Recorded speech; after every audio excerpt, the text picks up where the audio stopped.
आदाब। आज के इस तज्जिये में हम एक ऐसी तारीख के असरात को बारीकी से समझेंगे जो अपने अंदर गजब की तवानाई रखती है।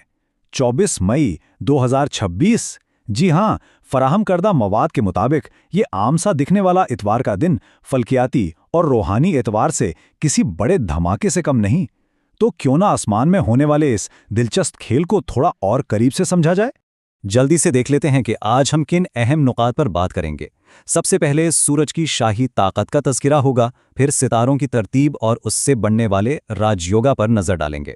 उसके बाद हमल से लेकर हूत तक तमाम 12 सितारों का हाल जानेंगे और आखिर में कामयाबी को यकीनी बनाने के लिए एक मखसूस शाम का रूहानी अमल भी शेयर करेंगे।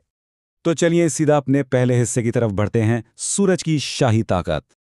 अब जरा इस बात पर गौर कीजिए। इतवार का दिन वैसे भी सूरज का माना जाता है, जो फल्कियात में क़ियादत और इख्तियार की अलामत है। लेकिन इस मखसूस दिन को जो चीज़ अजीम बनाती है वो है उत्तरा फल्गुनी नक्षत्र की मौजूदगी। इसे आसान लफ्ज़ों में सरपरस्ती या पैटर्नेज का सितारा कहा जाता है। ज़रा बताते हैं कि इसकी अलामत पलंग के पिछले 2 पाए हैं। सुनने में शायद थोड़ा अजीब लगे, है ना? लेकिन फल्कियात में इसका असल मतलब है मजबूत बुनियाद, लंबी दोस्ती और समाज में आला मकाम। तहरीर दावा करती है कि यही वो तवानाई है जो हुकूमती मामलात और शाही इज्जत दिलाने में अहम किरदार अदा करती है। यहाँ हवाले के तौर पर एक बहुत ही ज़बरदस्त बात लिखी है। मैं बिल्कुल वैसे ही पेश करता हूँ जैसे जरिए में लिखी है।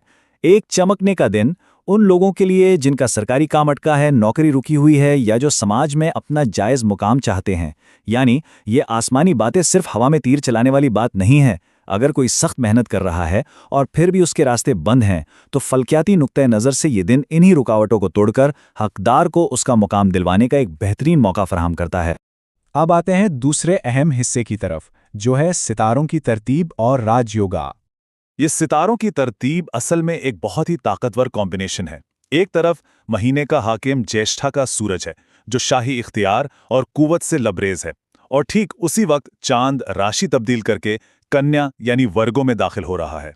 अब वर्गो क्या है? ये अकल, तज्जिया और हिकमत अमली की राशि मानी जाती है। तो जब सूरज की बेपनाह ताकत और चांद की तज्जियाती हिकमत आपस में मिलती हैं, तो तहरीर कहती है कि एक इंतहाई ज़बरदस्त राजयोगा बनता है। ये सीधा सीधा अजीम इख्तियार और मकाम की निशानदेही कर रहा है। तो इस अलाइनमेंट का सबसे ज़्यादा फ़ायदा किसे होगा? जायचे के मुताबिक इस मखसूस दिन के कुछ मखसूस अनासर और शोबे हैं जो इस तवानाई से भरपूर फ़ायदा उठा सकते हैं। रंगों में सुनहरा, केसरी और सुर्ख को इंतहाई खुशकिस्मत करार दिया गया है। और शोबों की बात करें तो हुकूमत, सियासत, इंतज़ामिया, मेडिकल और जो बड़े ख़ानदानी कारोबार होते हैं, उनके लिए ये बेहद मुफीद दिन साबित हो सकता है। क्योंकि ज़रा सोचिए, इन तमाम कामों में ज़बरदस्त क़ियादत और तंजीम की ज़रूरत होती है। इस ताकतवर दिन का आगाज़ कैसे किया जाए? मामाद में बड़ा आसान और अमली तरीका बताया गया है। सुबह उठते ही सूरज को पानी पेश करना और अपने बुजुर्गों से दुआएं लेना। जरिए का मानना है कि ये आसान लेकिन अहम इक़दामात इस दिन की आसमानी तवानाई के साथ सीधी हमाहंगी पैदा करते हैं और किस्मत के दरवाजे खोलते हैं। कितना पुरसुकून आगाज़ है। चलिए अब अपने तीसरे हिस्से की तरफ चलते हैं, जहां हम हमल से सुमूला तक पहले 6 सितारों का हाल जानते हैं। अब जल्दी से हर राशि का हवाला देखते हैं।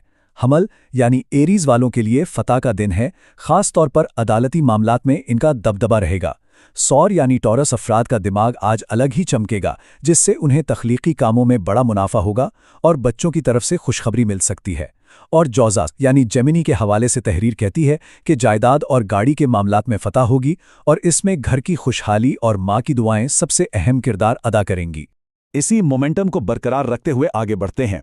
सरतान यानी कैंसर अफराद का एतमाद आज आसमानों को छुएगा और इनके छोटे सफ़र काफ़ी मुनाफा बख्श साबित होंगे।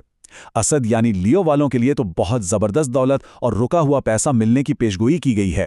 साथ ही समाजी इज्जत में भी इजाफा होगा। और संबुला यानी वर्गों का तो क्या ही कहना, क्योंकि चांद इन्हीं की राशि में आ रहा है, इसलिए इनकी शख्सियत निहायत पुरकशिश हो जाएगी और आज के किए गए फैसले उन्हें कामयाबी दिलाएंगे। और अब चौथा हिस्सा, मीज़ान से हूत तक बकिया 6 सितारों के लिए सितारे क्या कहते हैं। मीज़ान यानी लीब्रा वालों को थोड़ी एहतियात करनी होगी, खासकर अपने खर्चों पर नज़र रखनी होगी। लेकिन एक्सपोर्ट या ऑनलाइन बिजनेस में उनके लिए हैरत अंगेज बैरूनी कामयाबी की पेशनगोई है। अकरब यानी स्कॉर्पियो की हर ख्वाहिश पूरी होती नजर आ रही है। आमदनी के बिल्कुल नए ज़राए खुलेंगे। जबकि कौस यानी सजिटेरियस के लिए करियर का एक बड़ा बूम बताया गया है। नौकरी में तरक्की, नए मुहायदे और बड़े अफसरों की मुकम्मल मदद। ज़ोडिएक व्हील के बिल्कुल आखिर में जद्दी यानी कैप्रिकॉर्न को 100% किस्मत का साथ हासिल होगा। रूहानी सफ़र और बुजुर्गों या वालिद की मदद इनका रास्ता आसान करेगी। दल्व यानी एक्वेरियस के लोगों को थोड़ा सेहत पर ध्यान देने का मशवरा है, लेकिन तहकीक और अचानक गैबी रास्तों से आमदनी उनके नसीब में बताई गई है। आखिर में हूत यानी पाइसीज के लिए तहरीर बताती है कि ये दिन पुरसुकून शराकतदारी और अज़दवाजी रिश्तों में हमआहंगी ला रहा है। ये मुलाकातें आने वाले मुस्तकबिल को संवारेंगी। और अब हम इस तज्जिये के आखिरी और इंतहाई अहम हिस्से पर पहुंच गए हैं, शाम का कामयाबी का अमल। तहरीर ने इस फल्कियाती दिन को कामयाबी के साथ ख़त्म करने के लिए एक मखसूस रूहानी वजीफ़ा तजवीज़ किया है। ये अमल ज़वाल के बाद या इशा के बाद करना बेहतर बताया गया है। इसके 3 आसान कदम हैं। सबसे पहले 11 मरतबा दुरूद शरीफ पढ़ना है, फिर अल्लाह के 2 मखसूस नाम या अजीज़ो या रफ़ा, इनका ठीक 100 मरतबा विर्द करना है। ज़ाहिर है ये नाम इज़्ज़त और बुलंदी मांगने से जुड़े हैं। और आखिर में इस पढ़ाई का दम अपने सीने और दोनों हाथों पर करके चेहरे पर फेर लेने की हिदायत है। ज़रिया बड़ा मजबूत दावा करता है कि इस अमल से बिल्कुल वैसी ही समाजी शानो शौकत और आला मुकाम मिलता है जो सूरज की आसमानी ताकत से जुड़ा है। तो यहाँ इन दिलचस्प मालूमात का तज्जिया मुकम्मल होता है। एक तरफ सूरज की हाकिमाना तवानाई है, दूसरी तरफ चांद की तज्जियाती हिकमत और उस पर यह मखसूस रूहानी अमाल का इजाफा। क्या वाकई कायनाती और फल्कियाती तरतीब ज़िंदगी के इन बंद दरवाज़ों को खोलने की ताकत रखती है? ये ज़रूर एक सोचने वाली बात है, और जिस मजबूती से तहरीर अपने दावे करती है वो इसे और भी ज़्यादा काबिल गौर बना देता है। इस सफ़र में हमारे साथ रहने का बहुत शुक्रिया। उम्मीद है इस तज्जिये से कुछ नए और अनोखे पहलू समझने में ज़रूर मदद मिली होगी।